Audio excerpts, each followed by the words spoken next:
Bonjour, bienvenue dans cette vidéo de présentation de Puce Inscription. C'est un outil gratuit qui facilite l'organisation des tournois d'échecs. Principalement en permettant à l'organisateur d'afficher sur internet la liste des inscrits, mais aussi en permettant aux joueurs de s'inscrire au tournoi via l'outil ou alors de récupérer sur un site de paiement en ligne comme Helloasso les inscriptions. Ça permet également de gérer par exemple le pointage en ligne ou de remplir sa boule papier. On va voir tout ça en détail.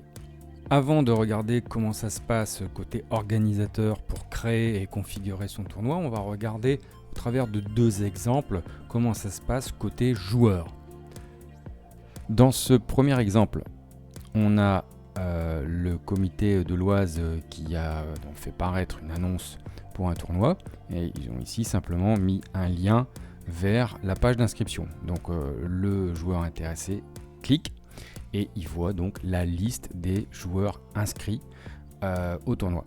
Il ne peut pas s'inscrire lui-même ici puisque c'est un tournoi donc, qui a eu lieu dans le passé. Ce qu'on peut voir ici, c'est quelques informations sur le tournoi, comme la date, etc., des limites éventuellement de joueurs, le type de Léo, etc. Un lien vers la page FFE du tournoi, et puis les catégories qui peuvent ou pas s'inscrire. Dans ce deuxième exemple, on a là un tournoi par contre qui n'a pas encore eu lieu, et là l'organisateur a mis en toutes lettres, je dirais, le lien vers la page d'inscription. Donc l'utilisateur quitte, il arrive sur une page similaire.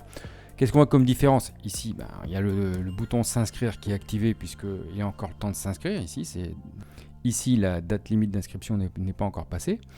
L'organisateur a géolocalisé son tournoi, donc c'est-à-dire elle a rentré les coordonnées géographiques et donc l'utilisateur peut ici identifier précisément où ça se passe.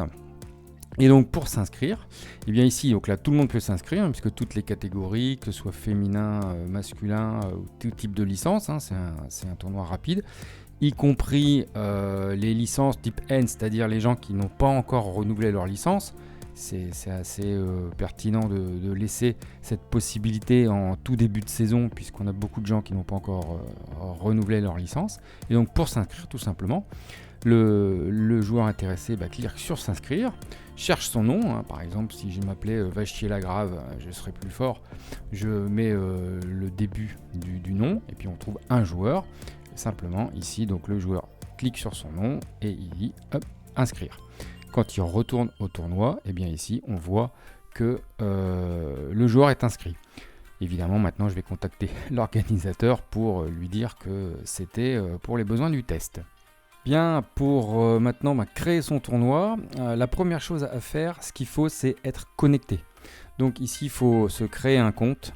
Comme tout site web, on a la possibilité ici donc de créer un compte. On rentre un identifiant, un mot de passe, et puis on reçoit un mail de confirmation pour valider l'inscription. Une fois que le compte est créé, il suffit de se connecter. On arrive à la page d'accueil, qui est la présentation de Puce ici. On sélectionne Puce Inscription et là on voit la liste des tournois passés et futurs. Tout en bas il y a un bouton ajouter festival. Alors pourquoi festival? Parce qu'en fait on va créer un tournoi et des sous-tournois, et si on utilise le vocabulaire FFE, je dirais un ensemble de tournois, un événement, ça s'appelle un festival qui est composé de un ou plusieurs tournois. Donc première chose, on va donner un nom à ce tournoi, mon tournoi. Il faut obligatoirement donner une date de début, par exemple 01/01/2025. Une date de fin d'inscription, par exemple 31/12/2024. Il faut rentrer une adresse mail pour l'organisateur, je dirais, pour que les joueurs puissent contacter l'organisateur. Si on veut, on peut rentrer un nombre maximum de participants. Donc évidemment, là l'outil mettra en liste d'attente les participants qui s'enregistrent une fois que le max est atteint. Si on veut, on peut rentrer ici la position géographique du tournoi. Alors moi, si c'est dans dans un parc du Mans, c'est facile. J'ai 4802, c'est une coordonnée géographique qui existe. Et ça, j'y reviendrai un petit peu plus tard. Je valide et je vois donc une page qui ressemble à ce qu'on a vu précédemment avec plus de boutons parce qu'ici on est connecté, hein, donc on a des droits d'administrateur, pas vraiment, mais des droits d'organisateur. Donc on peut créer un tournoi et des sous-tournois. Le tournoi par défaut, donc l'événement, le festival par défaut, bon, voilà, on l'a mis mon tournoi, on a une date, etc. On peut ici cliquer, voir la localisation géographique. Et ici, on a un tournoi à l'intérieur de ce festival. S'il n'y a qu'un seul tournoi, à ce moment-là, bon, le nom du tournoi, ça ne sert à rien de mettre quelque chose. Donc, on va modifier le nom du tournoi. On va supprimer tout simplement ça. On peut ici mettre des restrictions. Par exemple, si c'est un tournoi féminin, je vais supprimer la possibilité pour les licenciés masculins de s'inscrire. Je peux mettre ici un lien, donc HTTPS vers la page FFE du tournoi. Indiquer par exemple si c'est un tournoi rapide pour les moins de 1600, et bien est-ce qu'il y a une restriction de classement? Oui. Donc je vais marquer réservé aux moins de 1600 et je vais donc sauvegarder le tournoi. Donc maintenant, les joueurs qui veulent s'inscrire, ils pourront simplement cliquer sur le bouton s'inscrire et puis et seules les féminines de moins de 1600 pourront s'inscrire. Comment je fais maintenant pour partager en fait cette page d'inscription? Je peux tout simplement copier ici l'adresse de l'URL. Je peux également faire partager. Et donc là, maintenant, le lien qui s'affiche ici, je peux le copier dans le presse-papier. Alors comme on peut le voir ici, c'est un lien un peu plus court qui permet, si on l'écrit en toutes lettres, de prendre moins de caractères, ou si on veut en faire un QR code, d'avoir quelque chose de plus simple. Bien, dès que le tournoi est créé, on peut s'inscrire. Donc ici, je vais inscrire. Alors, je dois trouver une joueuse de moins de 1600. Alors, si je tape Martin, je vais bien trouver une joueuse à moins de 1600. Voilà, ici, Adèle Martin. Alors, petit détail. Ici, on me demande un mail. Pourquoi? C'est parce que j'ai laissé dans la configuration du tournoi la confirmation d'inscription par retour de mail. Donc là, ça oblige, comme on l'a vu, le joueur ou la joueuse à donner son adresse email qui reste sur Chessmook, c'est pas communiqué à l'organisateur, et de répondre à un mail que la personne va recevoir pour vérifier qu'elle existe. Évidemment, ça n'empêche pas de mettre un mail bidon et de s'inscrire un mail bidon, mais je dirais c'est pour limiter les plaisantins si vous le souhaitez. En pratique, on va dire que c'est pas extraordinairement utile. Les joueurs d'échecs sont assez raisonnables. Je vais ici mettre non dans la confirmation d'email et comme ça je vais sauvegarder et je vais pouvoir facilement inscrire. Donc Martin, Adèle, ici, inscrire, voilà. Donc je reviens au festival, je vois maintenant j'ai une joueuse qui est inscrite. Qu'est-ce qui se passe si mon festival en fait contient plusieurs tournois? Eh bien tout simplement quand je suis dans le mode édition, dans le mode connecté, ici donc j'ai les menus de réglage, je vais modifier le tournoi. Alors pas modifier le tournoi principal ici, mais je vais ajouter un tournoi dans mon festival. Je fais un plus et donc maintenant j'ai deux tournoi. Voyez.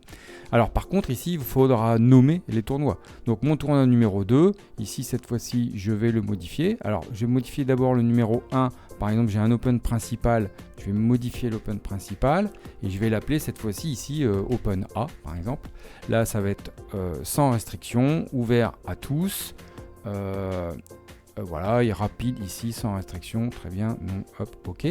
Et par exemple si j'ai mon tournoi B qui est pour les jeunes de moins de 1400, je sélectionne donc le 2 ici, je vais modifier, donc là je vais l'appeler Open Jeune, et moins de 1400, donc ici je vais du coup supprimer les catégories, alors en général voilà, à partir de 18-20 senior, et je vais simplement mettre, alors c'est toujours du rapide, un classement à moins de 1400, voilà. Hop. sauvegarder.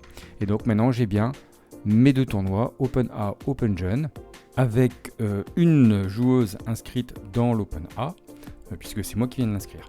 Imaginons que ce soit la joueuse elle-même qui se soit inscrite et puis qui contacte l'organisateur en disant « Ah, je suis désolé, je me suis trompé, je voulais m'inscrire dans le B ». Et donc à ce moment-là, la joueuse peut s'inscrire dans le B et l'organisateur, lui, il a la possibilité de supprimer la présence d'un joueur dans un tournoi. Donc maintenant il n'y a plus personne et puis je peux je dirais soit inscrire moi-même la joueuse ou évidemment la joueuse peut s'inscrire, ou le joueur maintenant, tout le monde peut s'inscrire dans l'Open B, Open Jeune, à condition d'avoir une licence jeune et d'être classé moins de 1400. Rapidement, qu'est-ce qu'on a comme bouton qu'on n'a pas vu? On a vu le bouton modifier, que ce soit le tournoi ou modifier le festival ou modifier le tournoi. Ici, je vais modifier le nom du festival en mettant un petit tag test pour que en fait les gens ils voient bien que c'est un test et puis qu'ils n'aillent pas s'inscrire sur ce tournoi de test. Je peux pas ici supprimer le tournoi, enfin le festival, parce que il y a des inscrits, en tout cas il y a 2 tournois et donc il faut qu'il y ait 0 tournoi pour pouvoir supprimer un festival. Je peux dupliquer. Alors ça peut être utile si vous avez un tournoi qui est récurrent tous les ans ou tous les mois. Vous créez un tournoi avec les coordonnées géographiques, un nom spécifique, etc. Bon, voilà, ça va plus vite de dupliquer. Partage, on l'a vu. Supprimer, pour supprimer un tournoi, il faut qu'il n'y ait personne d'inscrit. Et télécharger, on va le voir dès que j'aurai inscrit quelques joueurs pour l'exemple. Voilà, j'ai inscrit une quinzaine de joueurs, un dernier pour la route, et j'ai maintenant dans mon tournoi A, dans l'Open A, une quinzaine d'inscrits, précisément ici 16, c'est indiqué, et je vais pouvoir maintenant télécharger cette liste des inscrits pour l'injecter directement dans la boule papy. Alors je vais d'abord télécharger ici, donc là il est dans le dossier des téléchargements. J'ai préparé une boule papy qui est vide, un tournoi, et qui va donc accueillir ces joueurs. Et maintenant, donc, pour charger ça, je vais utiliser T0P. Alors je ne vais pas présenter T0P ici, vous trouverez une vidéo, un tuto sur la chaîne qui explique comment installer ça. En fait c'est simple, on installe un runtime access et on télécharge le fichier T0P. Donc ici je vais lancer t0p.exe. Ici j'ai déjà sélectionné mon fichier papy comme étant le fichier par défaut de T0P. Je vais dans le menu d'import. Ici je sélectionne mon fichier, le CSV que je viens de télécharger, et je fais importer. 16 joueurs insérés dans la boule papy, ça tombe bien, c'est ce que j'espérais.